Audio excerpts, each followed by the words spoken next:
Hello and welcome to Thought for February the 1st. Our readings are Exodus chapters 5 and 6, Psalms 58 and 59, and Romans chapters 10 and 11.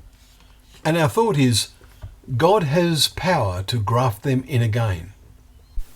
Paul's reasoning in his letter to the Romans in chapter 11 today seemed to us highly significant in its reference to God's eventual mercy toward the Jews.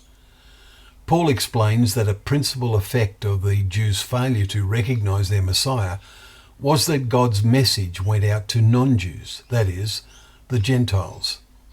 Paul describes the Jews as God's olive tree in verses 17 to 20 and writes, some of the branches were broken off because of their unbelief, verse 20.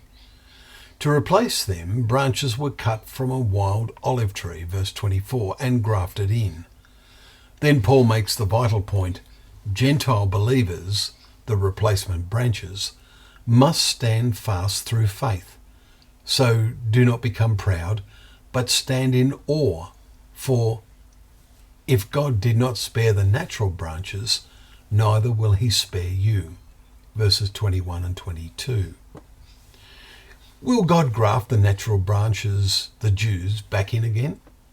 Well, Paul says, God has power to graft them in again.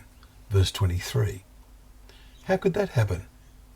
Well, first we noted that Paul warns the Gentiles not to be wise in your own conceits.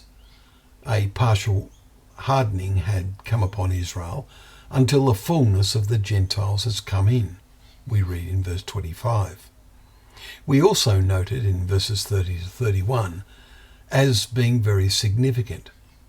Just as you, Gentiles, were at one time disobedient to God, but now have received mercy because of their, that is the Jews' disobedience, so they, the Gentiles too, have now been disobedient in order that by the mercy shown to you, they also may receive mercy. The point is, the Gentiles had done nothing to deserve the mercy in having the message of the gospel offered to them. By the same principle, God can and will stir the hearts of the Jews in our days with the wonder of the return of Christ.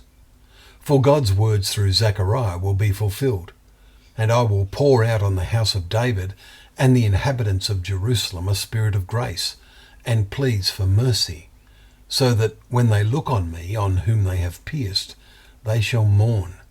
Chapter 12, verse 10. And what about us?